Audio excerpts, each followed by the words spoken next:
All right, got a bit of a silly one for us today, but I thought that this is kind of the big story of the day. A lot has happened in the last week, but I haven't had a lot of time to record. I haven't had any solid ideas for videos. But this is kind of the thing I've seen in the last 24 to 48 hours the most.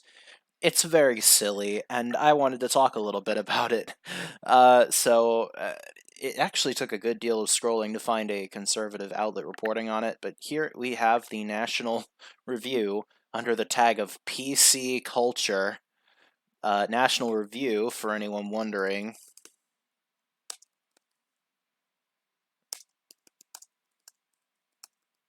Let's just check this out real quick. Look at this. All right, what do we got here? National Review, Media Bias Fact Check. Come on, give it to me. All right. We got right, mostly factual, but a largely right bias. Not largely, it's like a pretty much just right biased news source. Hasbro to remove Mister from a famous potato head brand. Um, Again, I mean, it's an innocuous thing that nobody with a lick of sense should give any sort of a shit about. Toy maker Hasbro announced Thursday it will drop the honorific on its Mr. Potato Head brand in favor of a gender-neutral Potato Head moniker. The plastic potato-shaped toy has been around for nearly 70 years, but needed a modern makeover, the company said. However, Hasbro later clarified while the brand name is changing, the Mr. and Mrs. Potato Head toys themselves aren't going anywhere. Brand name change, which will appear on boxes this year, makes the Spud the latest toy to undergo changes to conform to diversity and inclusion efforts. Others include the Thomas the Tank Engine line, which now features more female characters, and American Girl, which has begun selling a boy doll. Okay, so in case you hadn't figured it out, this video isn't really about Mr. Potato Head. I mean, it's about Mr. Potato Head, and it's about the conservative response to Mr. Potato Head. I'll bet Twitter is having a fun time with this one. Let's have a look.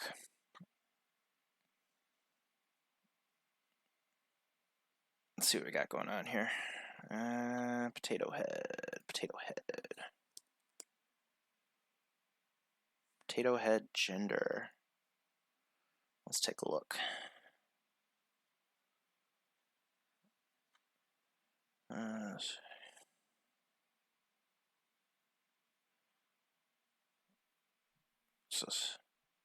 Well, it's almost like there's more panics on the AP headlines. I'm gonna make people hate the transgenders.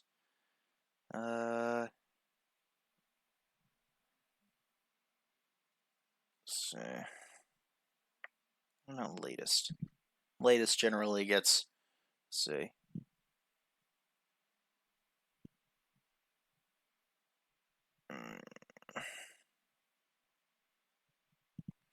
Okay, so it seems a lot of the craze about Mr. Potato Head thing has sort of passed at this point. But I don't know, seeing this kind of response to Mr. Potato Head, I watched a Ruben clip on the Majority Report as well that was making fun, or they were making fun of Ruben about making a big deal about this, and it it speaks to a larger tendency in conservatism and in the right that I want to that I want to speak to, and that is sort of their tendency to way blow out of proportion cultural issues and not really have any politics, you know? Um, it's something that like types like John Doyle and Michael Knowles like to say, and it's that to conservatives, politics is all downstream from culture, and basically there can never be good policy if the culture isn't what they want. And therefore, that's why the culture war then becomes so massively important to them, right? And so it's things like Mr. Potato Head getting made gender neutral, or it's trans kids in bathrooms, or it's like a trans Jedi in Star Wars. It's that sort of shit that they end up having to care about because they don't have politics that people support. Their ideas aren't popular. So instead, what they have to do is they have to frame cultural issues in such a way that it suggests an impending doom of Western civilization. Let me think of an example other than this potato head nonsense. Um, uh, Shit, I should have thought through this better before I started recording. Okay. A little while ago, there was an announcement. I mentioned it a second ago. There was some announcement about a trans Jedi in a future Star Wars project. Nobody wants to trans Jedi. Okay. This is on Reddit. It's on r/Star Wars. I'll bet this will give us some good content. Alright. Alright, nice. Top comment. This is from 2 months ago. Top comment. Why is the sexuality of a Jedi important or even discussed without question? They're warrior monks. Who cares? Not even needs to be some platform for corporate pandering.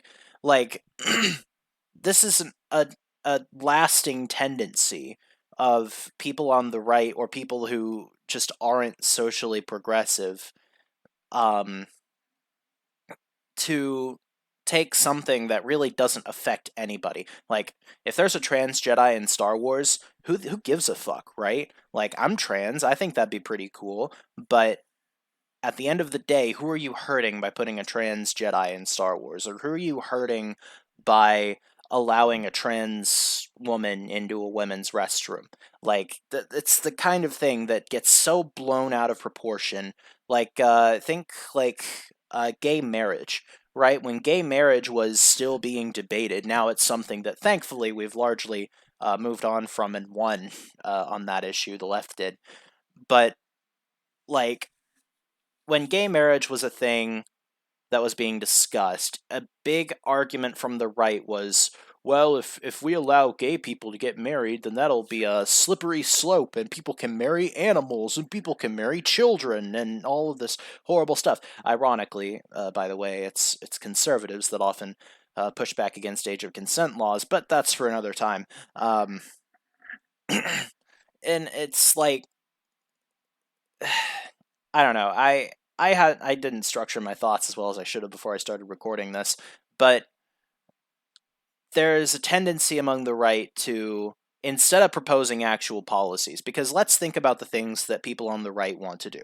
People on the right want to make the rich richer. They want to make the poor poorer. Those are just things they want to do. These are not controversial things.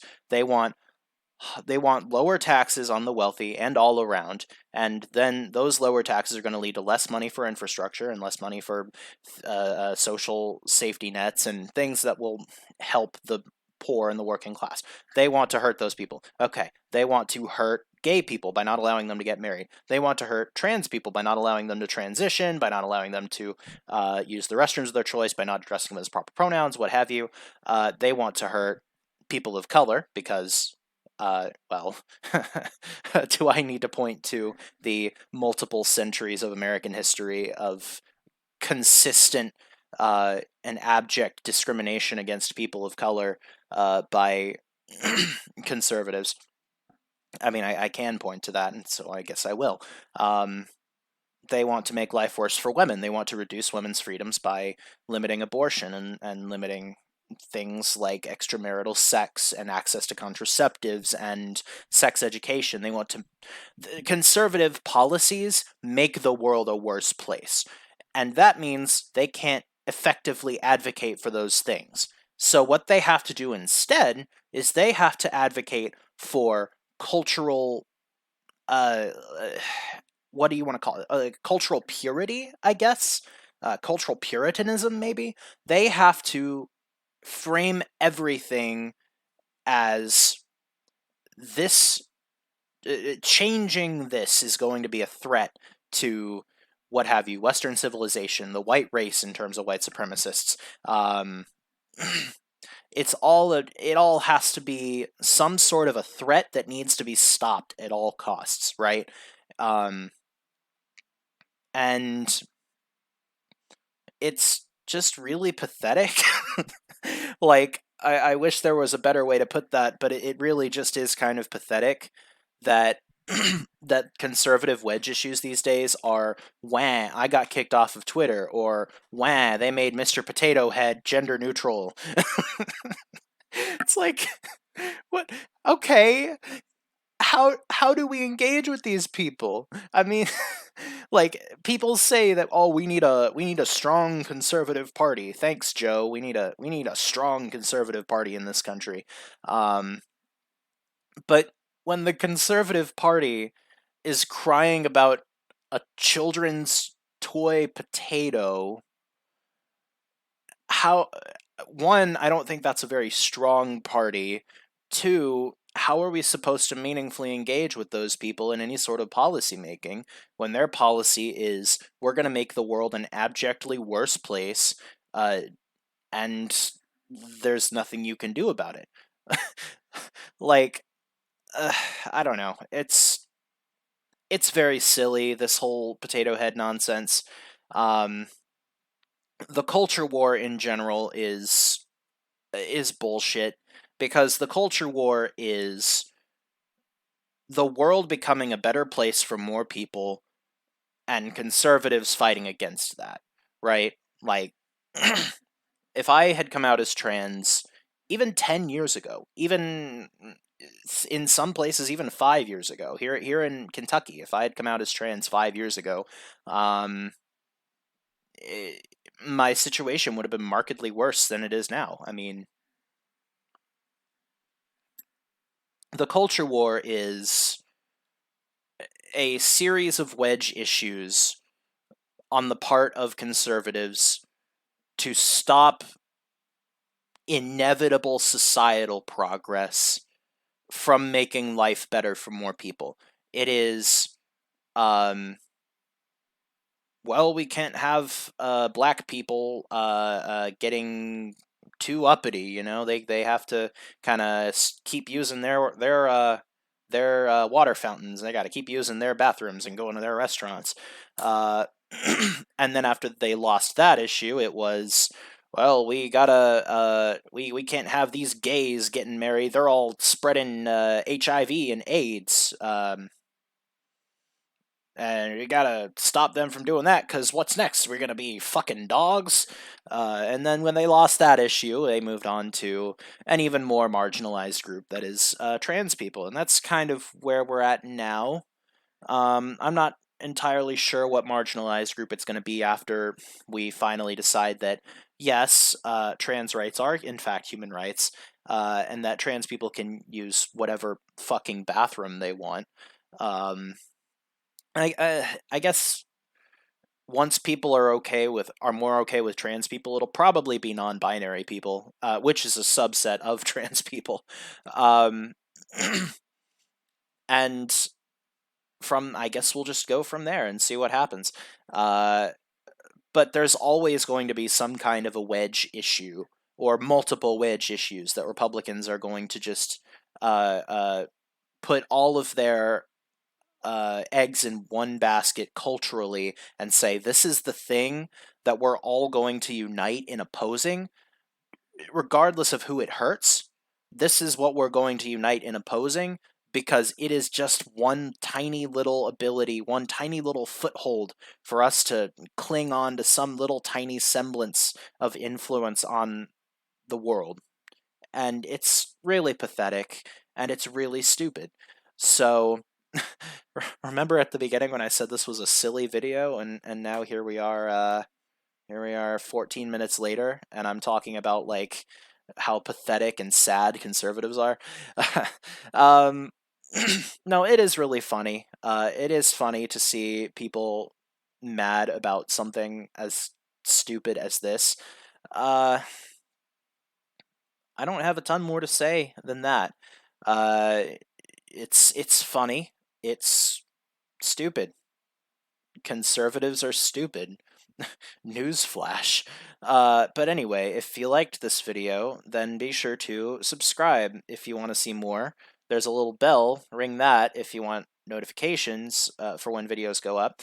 There's a like button if you liked the video. There's a dislike button if you didn't like the video. I also have a Twitter at LeftTurnYT. I have a Discord server. There will be a link in the description if you'd like to join that. It's very empty right now, so you probably won't find much there at the moment.